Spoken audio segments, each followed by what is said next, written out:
ፍጥር ክትብል ብሕንቃቐም ማንካ ከይለዓለት ኣብዮም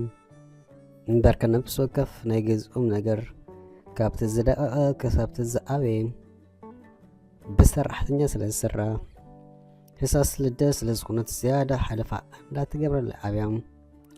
ንሱ ጥራይ ዘይኮኑን ኣብ መንጎ ኣወዳት ቤና ጓል ስለ ዝኾነት ይሕዋታ ከም ብሌን ዓይኖም ጠሚቶም ዝከናኸንዎም እዝን ወዲ ከምዝን ምስቲ ትኽደኖ ዘመን ኣምፅኦ ኣልባሳት ዳርጋ ኣብ ማእኮራ ዝበፅሕ ፀጉራ ምስቲ ቅሕ ዝበለ ገፅ ተደማሚሩ ዝኾነ ወዲ ዳፊሮ ክጥምታ ወይ ክላለያ ዝሕሰብ እዩ እምበርከ እዚኣ ትመስል ደኣ ክሳብ ሕጂ እንታይ ኢላ ብዘይኣርክ ክትፀንሕ ገሊኦም ቀደም ቦግ ኣቢሎም ኣለዉ ዝብል ኣተሓሳስባ ስለ ዝሕዞም እዩ ብኸመይን ከዓ ምልኩዓት ኣዋልድ ዝበሃላ ብቐሊሉ ኣፍቃሪ ክሕዛ ዝፅገሞም ኮይኑ ይጥቀም ኣይጥቀም ብዘይገድስ ዝኾነ ደፊሩ ዝቐረባ ወዲ ብቐሊሉ ክዕወተላ ዝኽእል ከም ውፅኢቱ ከዓ ዕድለኛ እንተኮይና ጥዑይ ፍቕሪ ትምስረት እንተዘይኮኑ ግን ከምተን ዝበዝሓ ምልኩዓት ፍቕራ ብሕፃ ስለ ዝንደቅ ሓደሽደሽ ንክብል ግዜ ዘይወስድ ሽዑ ገሊአን መልክዕ እባ እንተዝሕሉ ነይሩ ኣብ ዝብላሉ ንስሳተን ግን መሳኺን ንመልክዐን ይረግሞም በቲ ገዛውታ ምናልባት ብእግራ እንተተዛዊራ ወላውን ኣብ ዝኸደቶ ዋኒኖም ረሲኦም ፈዚዞም ዝጥውትዋ ኮይኑ ግና ብጌጋ ደፊሩ ክዛረባ ዝሓስብ ሰብ ወይ ዝፈተን ኣይነበረን ንሳውነት መጀመርታ እኳ የሰክፋ እንተነበረ የግዳስ ድሕር ግዜ ስለ ዝለመደቱም ቀጭጭ ኣይብላን ነቲ ነዊሕ ፀጉራ ናብዝን ናብትን እንዳበለት ምስ ሓለፈት ኩሎም ናብ ጉዳይ ይምለሱም ከም ኣመላ ነፋስ ክትወስድ ኢላ ኣጋ ምሸት ናይ ገዛ ክዳን ተኸዲኖም ምኾነ ኣይ እምበር ናይ ገዛ ክዳን ንገለኢንሲ ኣነ ዝበለ መወፂም ኢዳ ኣብ ናይ ላዕለዋይ ጁባ እትያ ሸነን እንዳበለት ኩሎም ማርታ ዝብል ድምፂ ንድሕሪት ቆልሕ ከም ትብል ገበራም ጥምት ኣቢላውን መንገዳ ክትቅፅል እኳ ሓሲባ እንተነበረት ማርታ ምስ በላ ደጊሙ ንድሕሪት ግልፅ ኢሎም ነቲ ዳርጋ ብዘብዘብ ዝመፅእ ዝነበረ ወዲ ክትፅብዮ ጀመረት ሰላም ማርቶም ኤሰብ ይበሃል ትፈልጥኒ ዶ ትኾኑ ኣብዚ ገዛውቲ ምስ በሎም ኣይፈልጠካኒ ስለ ዝበለቱ ምዃን እንታይ ክትፈልጥኒ ብመኪና ትወፅእ ተኣትዊ ከም ሰብ እኳ ኣብዚ ገዛውትና ክትፃወቲ ተራእኺ ዘይትፈልጥ ከማ ዓይንኪ ዝጎበስኪ ብዝኾነ ክላለኪ ደልየ ፍቃዲ ምስ በሎም ማርታ ንመጀመርታ ግዜ ወዲ ደፊሩ ጠጦ ኣቢሉ ከዘራርባ ልምዲ ስለ ዘይፀንሓ ከየገርም ኣይተረፈን ሃረዳ ክትብሎ ኖ ዝተወጃበርያ ትመስል ዘረባ ከምልቐትም ዳኣበለት ወዲ ብቐደሙን ዘሎ ድፍረቱ ኣኡን ኣኻኺቡ ስለ ዝመፀም ስቕታ ስለ ዝኸበዶ በሊ ድሓን ኢሉ ንድሕሪት ክምለስ እንዳበለግና መኒ ሽሚ ኢልካ ንምስ በለቱ ሃብታም ኣዳኣና ኣና እንታይ ከም ሰብ ክትቆፅሩና ኤሳው ኢለዶ ኣይተላለኹን ቅድሚ ካልኢታት እንዳበለ ብውሽጡ ኤሳው ይበሃል ምስ በላ ፅቡቕ ሊላ ኤሳው ሽመይ እኳ ድሮ ፀቢኻ እንዲኻ ኢላ ብደው ገዲፋቱ መንገዳ ቀፀለት በቲ ሓደ ንክዘረባ ዕድል ስለ ዝረኸበ እንተተሓገሰኩም በቲ ካልእ ግን ከምዚ ዝነዓቐቶ ስለ ዝመሰሉ በጥራም እንዳበለ ኣስተማሲሉ ንድሕሪ ተመልሰም ማርታ ግና ዋላ ደኣ ካብ ኤሳው ትፈለደ እምበር ብዝኣቡ ከም ሕሳብ ኣይቋረፀትን ትብላዕ እንስሳ እንክትመስል ነዛ ቀርብዋ ዘይስከፉ ደፊሩ መፅኡ ብምዝራቡ ካይተደነቐት ኣይተረፈትን ናብራ ኤሳው ብግምጥልሹ ኣብ ሓደ ዓለም እንዳነበርካ ከላኻ ክልተ ጫፋት ሂወት ዓለም ፍትሓዊት ኣይኮነትን ክበሃል ናይዞም ክልተ ናብራ ክትርኢ ከለኻ እዩ ኤሳው ምስ ኣርባዕተ ኣሕዋቱ ኣብ ክንዲ ሰፈር ረጋቢት ከውን ገዛ ተጨቃጭቆም ዝነብሩ እታ ገዛ ብምሕር ምፅባባ ምግናክ ኣይኮን ዳ እምበር ፍርቂ እግሮም ዳርጋ ደገ ዝሓድር ኮይኑ ግና ተቐዲሑ ዘይውዳእ ፍቕሪ ስኒት ኣለዎም ካሊእ ሲትረፍ መኣዲ ክቐረቡ ከለዉ ካብዮም ኣብ ሓንቲ ሸሓኒ ዝበልዑ በቲ ኮይኑ በቲ ኤሳው እዚ ናብራ ብጣዕሚ ስለ ዝሰልቸሙ ብገለ ገይሩ ካብቲ ዘለዎ ሂወት ንክወፅእ ወትሩ ከም ዝሓሰበ እዩ ኮይኑ ሓሳባት እንዳንከባለሉ ከሎ ዝመፁ ነገር እንተ ነይሩ ነታ ደጋጊሙ ዝሰምዓ ጎቦኩን ወይ ምስ ጎቦ ተጸጋእ ምስላ መዛዘሚ ሓሳብ ዝገበረም ስለዝኾነ መጸጊ ኢሉ ዝሓሰባ ሰብ እንተ ነይራ ማርታ ጓል ገዛውትዮም ነብዙሕ ግዜ ብደቂቅ ክከታተላ ፈቲኑ ምስኾነ ወዲ ብገይጋ ክትከይድ እርኢዋ ኣይፈልጥን እዝን ወዲ ከምዝን ቃልጢፉ ከምቲ ዝሓስቦ ንክላለያ ኣንቂፅወዩ ስሕቲላ ክትሓለፍ ከላ ጎዩ የርከባምሽ ሽዑ ስለ ዝፈርሕ ከምዛሎ ምስ ግድን ክለላ ኣለኒ ኢሉ ፈኪሩ ዘይኸደም በታ ዝመፃ ሰላሒሉ ይምለስ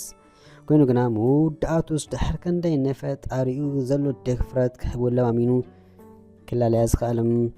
ካብታ ዝተላለላ መዓልቲ እውን ልቡ ክትቀስ ናይ ከኣለትን ፍቅሪ ሒዞ ግን ኣይኮነን እንታይ ደኣ ንሰሞም መላእታት ደጊሙ እንተረኸባ ብምሕሳብ ብዘይ ምቁራፅ በቲ ከባቢ ኣፍ ደጊኣ እንተተዛወረኮም ፈፂሙ ከርያ ስለ ዘይከኣል እዩ ሰዓታት ቀያይሩ ከም ሕስም እኳ እንተተመላለሰ ዋላ ብመኪና ክትውፅእ ይረኣያን መወዳእቱ ግና ቆልዓ ልኢኹ ድሓያ ክገብር እኳ እንተፈተንም እቲ ቆልዓ ሒዙሉ ዝመፀ ድሓያ ዘይኮነ ርእሱ እንዳሓሴ ንብኣት እንዳንጠብጠበ ጫጭ እንዳበለዩ እምበርከ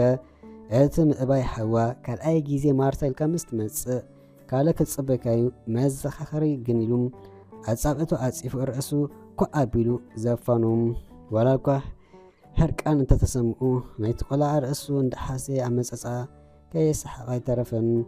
በቲ ሓደ እውን እንቋዕ በዓሊ ኣይከድኩ ዝገለደ ሰብ መምፃኹ ነይረ በለም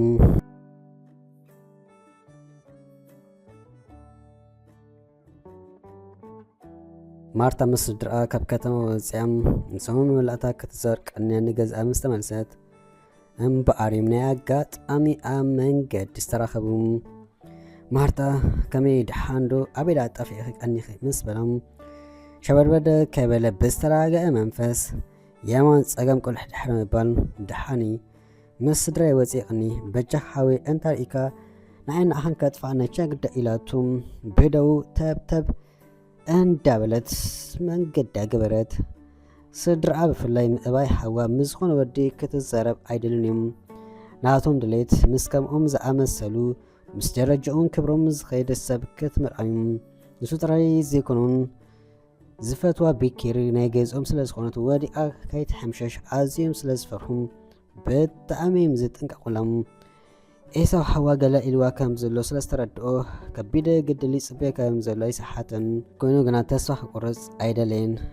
ዝገበረ ገይሩ ምስ ፅቡቕ ሌላ መስሪቱ ነቲ ዝሓሰቦ ተግባር ምፍፃምን ከም ቁሪ ተፀጊኻ ገንዘባ ምምፃይ እንተተኻይሉኻ ኣብ ፍቕሪ ከም ተወድእ ጌርካ ሓዳር ምምስራት ምስኣ ሓዳር መስሪቱ ማለት ከዓ ካይዳ ከመ መቋራጭ ሃብቲሙ ማለት እዩ ነዝታት እንዳሰላሰለ ተስፍኦ ሰማይ ኣብፅሑ ዋላ ንሓንቲ ደቂቁን ትኹን ክዘረባ ዕድል ብምርከቡ እንዳተሓጎሰም ናዋኒኑ ዝኸደም ነፀባሒቱ በቲ ከባቢ ኣፍ ደጊኦም እኳ እንተትንቀሳቐስም ብጌጋ ክትቀልቀል ስለ ዘይረኣይም ምናልባት ኣብ ናይ ኣቦኣ ስራሕ ከይትሕሉ ብምሕሳብ ናብኡ ምስ ከደ ክርያ ዝኽኣለም ኣትዩ ከዛረባ እንዳበለ ከሎ ግና ሓዋ ክኣቱ ስለ ዝረኣዩ ምስ ዕድሉ እንዳማረረ ክሳብ ዝኸደሉ ኮለል ኮለል ኢሉ ክምለስ ወሰንም ድሕሪ ፍርቂ ሰዓት ግን ምስ ተመልሰ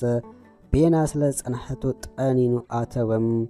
ማርታ ርኢ ምስ ኣበለቶ እንተ ሰንበደትኩም ብዝተኻእላ መጠን ነብሳ ክትረጋግእ እንዳፈተነት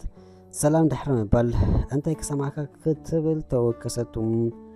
ኮይኑ ግና ዝኾነ ክገዝእ ዘይኮነ መፂኡ ምስኣ ክዕልል ከም ዝደለየ ምስ ሓበረም ብስምባደ ዝኣክል በታ ዝመፃነ ክምለስ ሓበረቱ እምበርካ ሓዋ ክምለስ ኢልዋ ስለ ዝኸደዩ ምናልባት ሓንደበት እንተ መፂኡ ከየጓግጠላ ስለ ዝፈሕራ ድሞዩ እምበር ወሸለ ቅርብ ኢሉ ዘአላ ረኺባ ዘይልባ ብፅማ ዝኣክል ምድረ በዳ መሲሉ ዘሎም ኤሳው ከይፈትዎ ክላ እንዳበለ መሰስ ኢሉ ወፅም የግዳስ ንኡ ጸላኪት ዝበለቱ ኮይኑ ስለስተሰምዑ ካብ ምስቲ ምሳል ኣድያዩ ኣለን ድሓን ዝገድፈክ ከይመስለክ ካልእ ግዜ ክምለስ እየ እንዳበለ ምስ ነብሱ ንቅድሚኡ ተመርቀፈም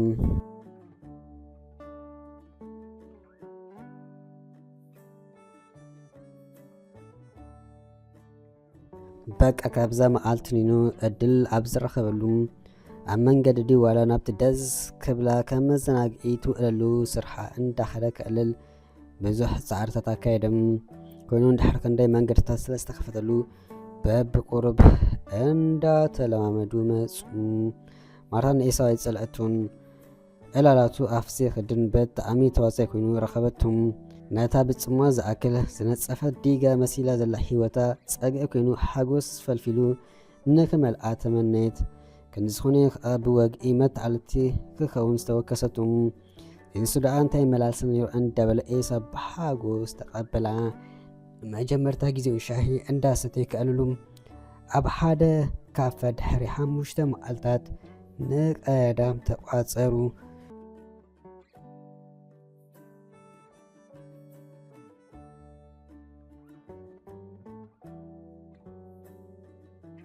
ማርታ ብሽከም ምስ ኣህዋታም ምስ ካልእ ሰብ በጌጋ ሻሂ ሰትያ ስለ ዘይትፈልጥ ሓድሽ ተመክሮ ስለ ዝኾነ ነታ መዓልቲ ብሓንቆታ ክትፅበያ ጀመረት። ኮይኑ ግና ዋል ሓደ ካብ ስድራ በጌጋ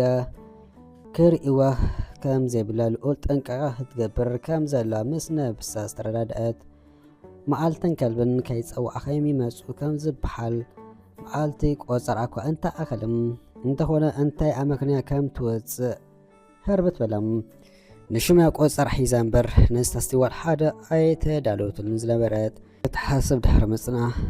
ሓሳብ ስለ ዝመፅእ ሕጉስ በለት ኣብ ገዛ ተከደኖ ክዳን ተኸዲና ገለ ገንዘብ ኣብ ጅባኣ ጌራ ማዓፅዋ ከፊታ ከተወፅእ ክትብል ናበይኺ ደሊኺ ኣትቆልዓ ምስ በለት ኣድያም ንፋስ ክወስድ ደሊ ስለ ዝበለት ሻይል ጋብዘታ ኮይኑ ግና ኣንፈታ ጠውያ ጠንበርበር እንዳብለት ናብታ ውሽጢ ካፈ ኮፍ ኢሉ ዝፅብያ ዝነበረ ኤሳው ሕጉስ በለት። ኤሳ ቀቢሉ ምስ ጠመታ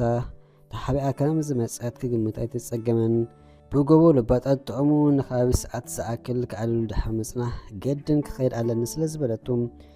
ገዛውቶም ሓደ ከሎ ክንሱ በቢና ናብ ሓደ ኣንፈት ፋሕበሉ። ኤሳው ናብ ገዝኡ ሰለይ እንዳበለ ምስ ነብሱ ኣብ ዕላል ሒዙ ዝነበረ ቀድሞ ዝኣገረ ቀንዲ ዕላማይ ክገብሮ ዘለኒ ከም ተኣምነኒ ምግባር እዩ። ስለዚ ንዝኾነ ነገር ከይተሓወኩ ቀስ ኢለ ብጥበብ ልባ ምውሳድ ሽዑ ድሌተይ ሓትት ጓል እንተፍቂራ እንተፈተኻ ነዲ ኣይትስምዕ ኣቦኣዋል ኣሕዋቶም ብጀካ ነፍቃዳ ወይ ነቲ ኣፍቂራቱ ዘላ ንካልእ ዝኸውን እዝኒ ከም ዘይብላ ዘየስሓት ሓቂ ከም ዝረአ ዘለኹ ብፅሟ ሰብ ኣፀቦ ተታሒዛ ዘላ። ስለዚ ምስ ኣስ ፀገም ኣይክሕልወንን እንዲሁ ናይቶም ስድራ ነገር ግን ምክባዱ ኣይክተርፍን። ኮይኑ ግና ገንዘባ ንሳን እምበር ካልእ ስለዘይገድሰኒ በዓል ምፍለጡ እዝን ወዲ ከምዝን እንዳሓሰበ ካይተረድኦ ገዝኡ በፅሐ።